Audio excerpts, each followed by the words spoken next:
Hi students, today's talk is going to be about Romanticism. Now, Romanticism, as you know, developed in the middle of the 18th century, mostly towards the end of the 18th century, in a number of European countries, most notably Germany, Britain and France. But it was, a pan-European and movement, and it occurred in many different countries throughout the world. Now, Romanticism, as we understand it today, has to do with love, and the Romantic writers tended to foreground love and made it a kind of essential element in life. So there is that connection comes to us from the Romantic writers. Now, so let's say that love before that often tended to be seen as a kind of commercial transaction, and feelings, did come into it obviously, but let's say that they were secondary compared to the notion of making the correct match. And you see this conflict between two visions of marital union, most notably in Wuthering Heights by Emily Bronte, most strikingly. The opposition between money and love. Now there is that strong connection to love, and it was constantly foregrounded. But the second most important, if not the most important aspect of Romanticism is the valorization of nature.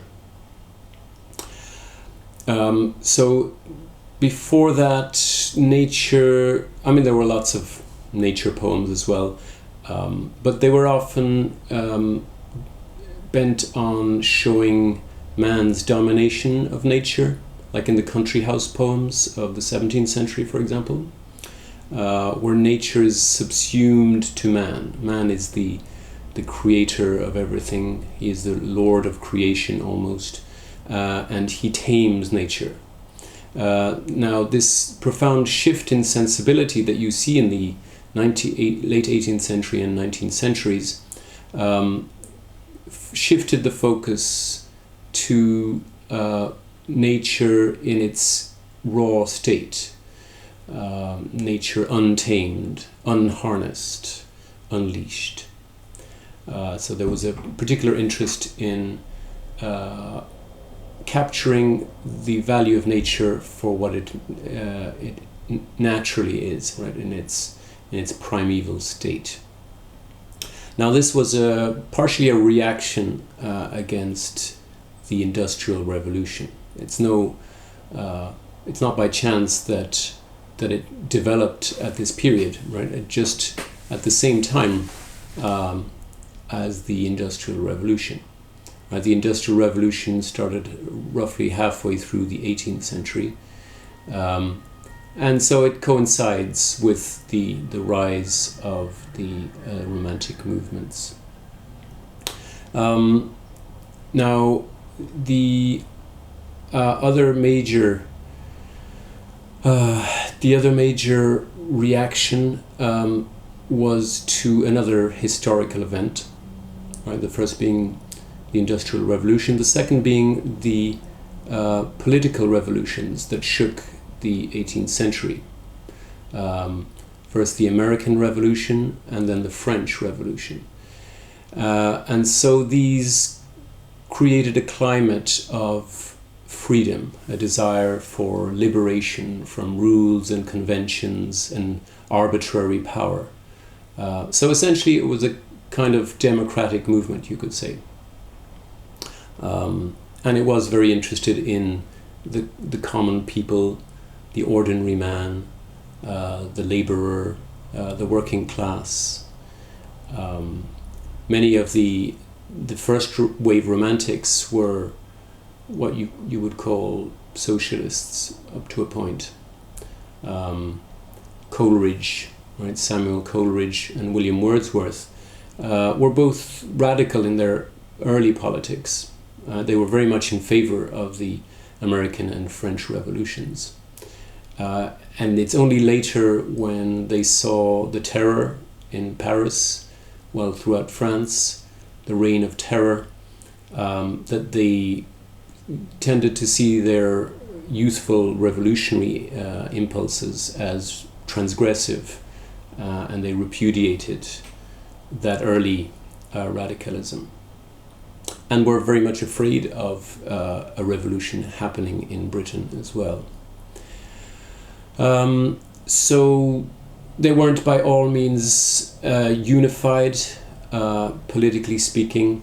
There's quite a diverse group, and they by no means held the same opinions, even in aesthetic terms.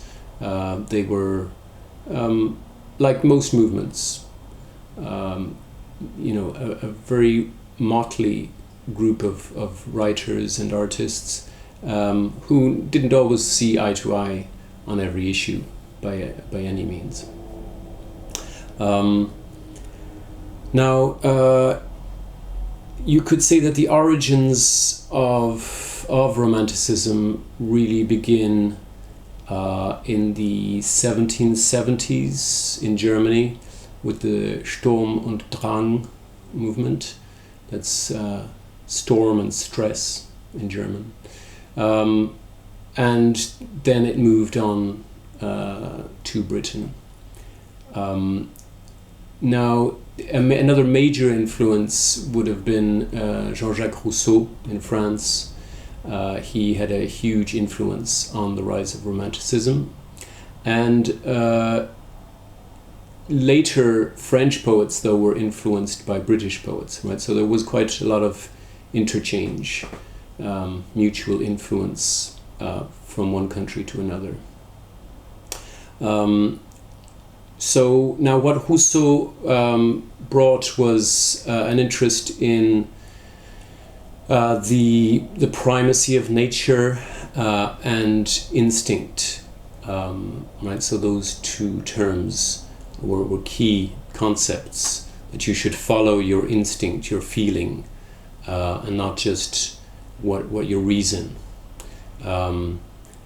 And another key point that Rousseau raised was in his book Émile, ou de l'éducation, about the raising of children and the importance and primacy of children. Up to then, children tended to be seen as immature adults, small beings that needed to grow as fast as possible so that they could either go out and work or become serious human beings. Now this all changed, and the spontaneity of children, their irrational qualities, started slowly but surely to become things of value, right? So there was a revalorization of children, of nature, of spontaneity, imagination, feeling. So you could say that, in a sense, the Romantics institutionalized the imagination. They institutionalized the importance of the individual. So Romanticism was a kind of individualism, where the personality was a very important factor. So there's a kind of cult of personality, a cult of the intimate, which meant that you had a lot of autobiographical or biographical writing throughout the Romantic period. This focus on one individual as unique, either as a genius.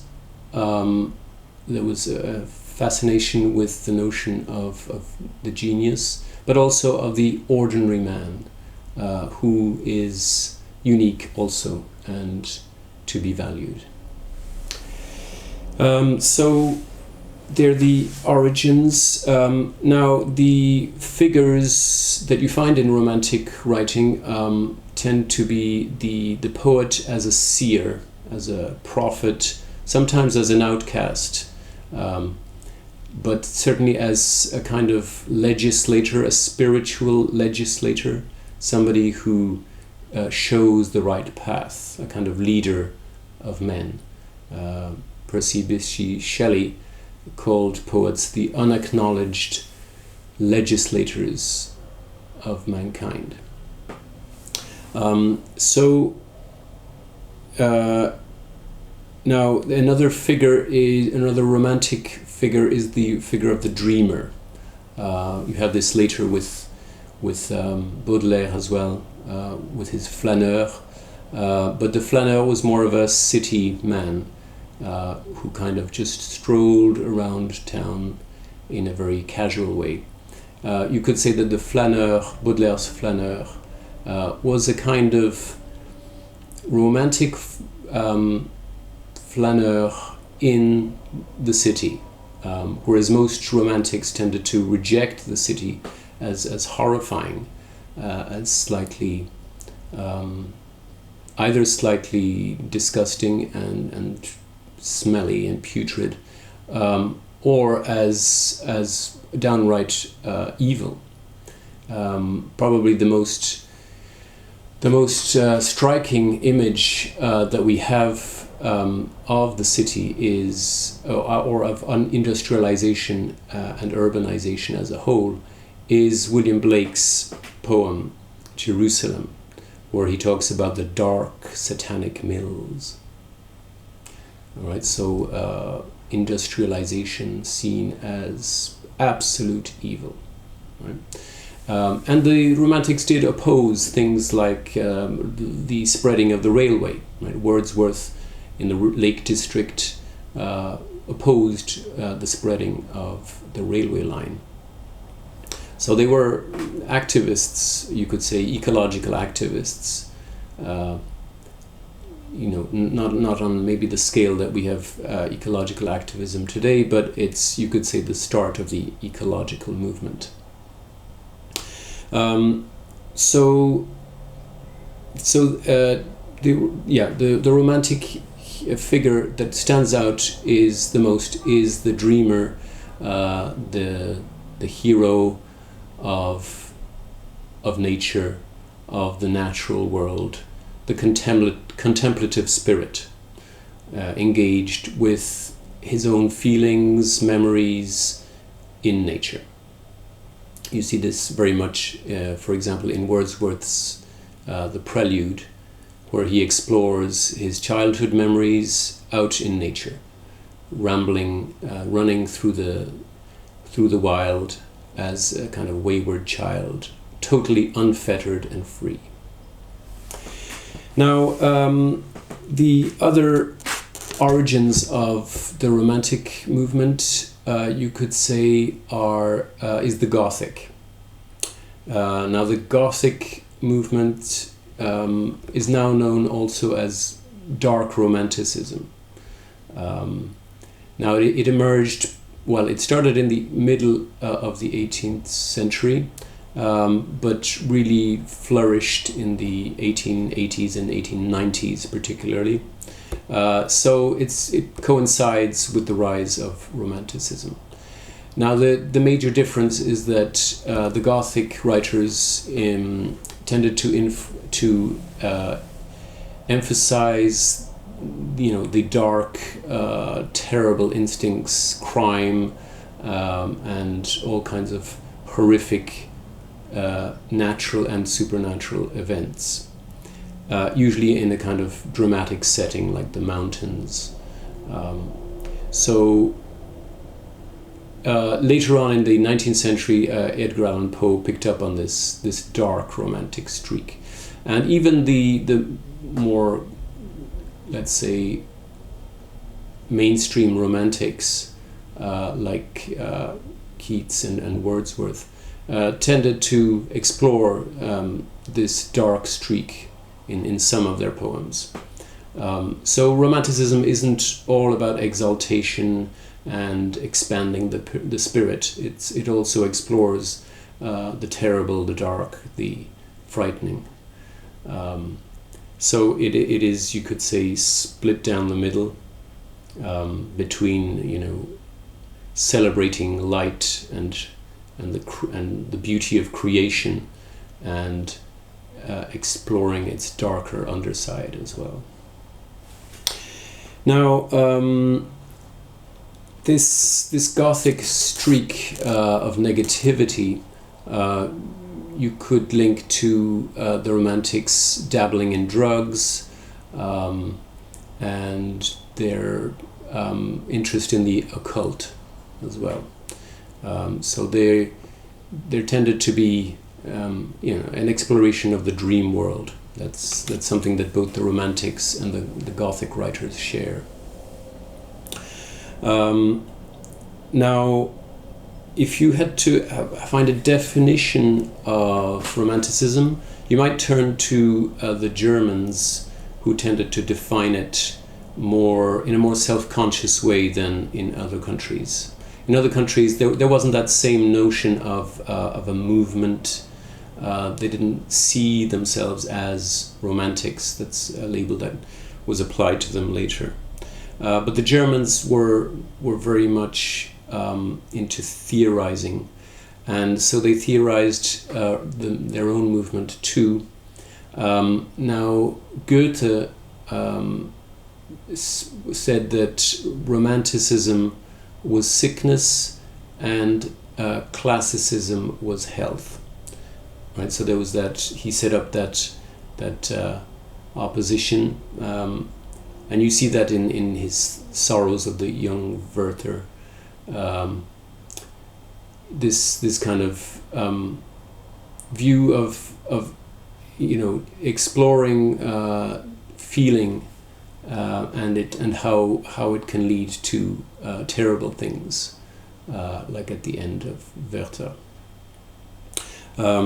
So now Schlegel, another Romantic, he defined the Romantics as medieval, Christian, and transcendental, whereas neoclassical writers, he said, were turned towards antiquity, and they were more worldly and pagan in their religious belief. Now, so you could explore that as an essay topic. You know, to what extent does any of the English or the British Romantics, to what extent do they fit into that category? You could argue that it's more applicable to German Romantics. If you take, say, John Keats, for example, well, he's a Romantic, but he wasn't particularly interested in the ideals of the medieval period. He did write about medieval stories a little bit, like in La Belle Dame sans Merci, for example, one of his best-known poems. But he didn't see the medieval spirit as ideal by any means, and he was more of a pagan, you could say, at least in his poems. They tend to be geared not towards Christianity, but towards the exploration of Greek pagan gods. William Wordsworth called his poetry a pretty piece of paganism, right? A little bit dismissive. Wordsworth was probably a little bit jealous because Keats was so young and such a precocious genius, and Wordsworth was getting older and still extremely popular, but his later work wasn't quite up to par with his earlier work. So you have these kinds of oppositions that you can examine. You know, take any poet and see how they fit or don't fit into these definitions. So they did point out, though, a certain antagonism between the neoclassical spirit, or Augustinism, as it was called in Britain, and the Romantic movement. So there is a kind of antithesis, and often movements tend to react against the previous movement just before them, either just to make themselves look unique or because they want to genuinely reject certain aspects of that aesthetic. So in the Augustan or neoclassical poets, you have an interest in everything that is classical and rule bound. You imitate a precursor, and it doesn't mean that you imitate the precursor slavishly, but you use that model and you don't deviate from it too much. Whereas Romanticism is all about deviation, about originality, about making things unique and intimate and personal. So you could say that Romanticism is a counter-Enlightenment. It tended to counter many of the beliefs of the Enlightenment period, known in France as le siècle des Lumières. So the ideals of the Enlightenment were rationalism for the most part, right? Reason above feeling, above passion, and they tended to deny the virtues of religion, whereas the Romantics wanted to bring religion back, not necessarily Christianity, but a form of more of belief in a divine being. The Enlightenment writers didn't all reject. They weren't all atheists. They were often deists. They supported the idea that God had made his creation and then was separate from it and didn't intervene anymore. That only rational rules could apply. Whereas the Romantics wanted to bring out the magic of the supernatural back in. They wanted to explore legends, myths, folk tales, anything that smacked of magic and the supernatural and the dark and the mysterious is what they wanted to bring back into literature. So they were firm in their opposition to this, what they saw as over-rational, this emphasis on urbanization and man as the center of the universe. They wanted to feel that there were greater things than just man. So now the Romantic poets in Britain tended to be men for the most part. At least all the famous ones are men. And the Romantic novels in Britain were dominated by women. So there is that strange antithesis. Well, it isn't really an antithesis, it's more of just a coincidence. And so you had, for the novel, you had, starting with Mary Shelley and her famous Frankenstein, also one of the best illustrations of the Romantics' fear of industrialization and fear of science in particular.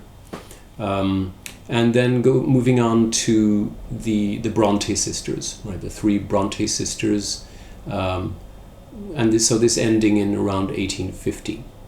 So you could say that the Romantic novel begins with Walter Scott, right? One of the few men who loom large over the Romantic novel, in around 1813, and it ends with the Bronte sisters in around 1850. So the dates of Romanticism are subject to debate. You could set it roughly from, say, 1770 with the Sturm und Drang movement in Germany. And then in Britain you have William Blake first, writing in the late 1780s, early 1790s, and then the publication of lyrical ballads by William Wordsworth and Samuel T. Coleridge in 1798. So that really is the starting point. So end of the 18th century, and you could say that it comes to an end roughly in the 1840s. But you could argue that the Victorian poets, especially Lord Alfred Tennyson, perpetuated and explored the themes that the Romantics had introduced. So you could really argue that Romanticism lasted until the end of the 19th century, really, when it was replaced by the Modernists as the main aesthetic revolution. Even the decadent poets like Swinburne towards the end of the 19th century are very, very much influenced by poets like John Keats. So there wasn't a radical break between Victorian poetry and Romantic poetry. I've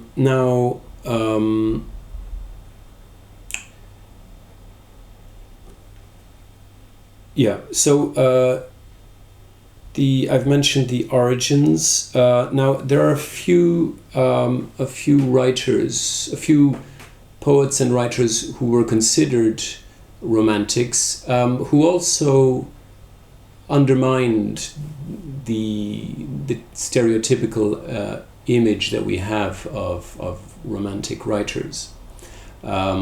So even though they did write about nature and were interested in instinct and feeling, and did also have this cult of the personality, writers like George Crabbe and Lord Byron did undermine, or they did make fun of the whole cult of sentiment that was explored by the Romantics. So George Crabbe, for example, wrote poetry that made fun of the whole notion that the natural world reflects the feelings of the poet, and that this notion is called pathetic fallacy. The idea that say for example when it rains, nature is sad, right? That's the most obvious stereotypical image. That nature, when nature is angry, that reflects either God's anger or the poet's feelings of anger at industrialization, for example. So he did poke fun at that a little bit. And Lord Byron is probably the best example of what's called romantic irony. Now, romantic irony is when the poet is in mid-effusion in a lyrical moment, and then suddenly realizes the potential ludicrousness of that extreme. It's a bit like melodrama being punctured. So a sudden gust of feeling that is deflated, and that technique is called bathos, when you fall from something lofty down to something slightly ridiculous. And so he used rhyme, for example, to deflate this kind of loftiness, this grandeur, this excessive feeling. So you could say that some of the Romantics themselves, even John Keats wrote doggerel, right, verse, nonsense verse. He wrote comic verse as well. It's not known, it's not studied in schools and universities, but he also wrote this kind of marginal poetry that that makes, has a lot of fun, and is not at all preoccupied with deep-seated feelings and tragic intuition. So just to conclude on the Romantics, then I'd just like to point out that a lot of them were anti-generic. They tended to be seen as anti-generic, and this is not entirely true. We tend to overemphasize the difference between the Romantics as anti-generic in every way, as opposed to generic hierarchies, and this isn't always true. I mean, the Romantics did have a great interest in the ode. They were interested in epic, and they did see the ode and the epic as greater than other forms. So it's once you've established the opposition between the neoclassicists and the Romantic movement, it's important not to make it too much of a strong antithesis.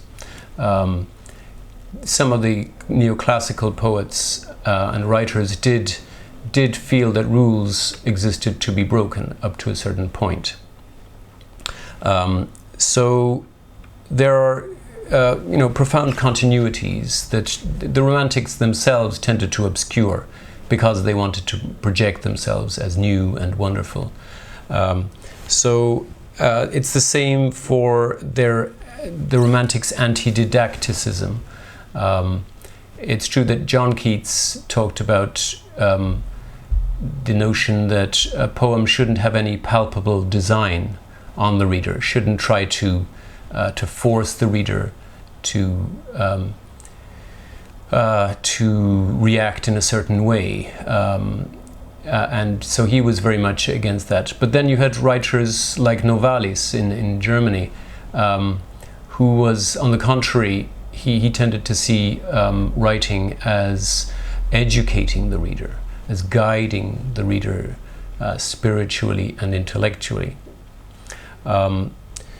So you could say that even the Romantic insistence on the visionary, on the poet as a seer, as a prophet, is a form of didacticism ultimately.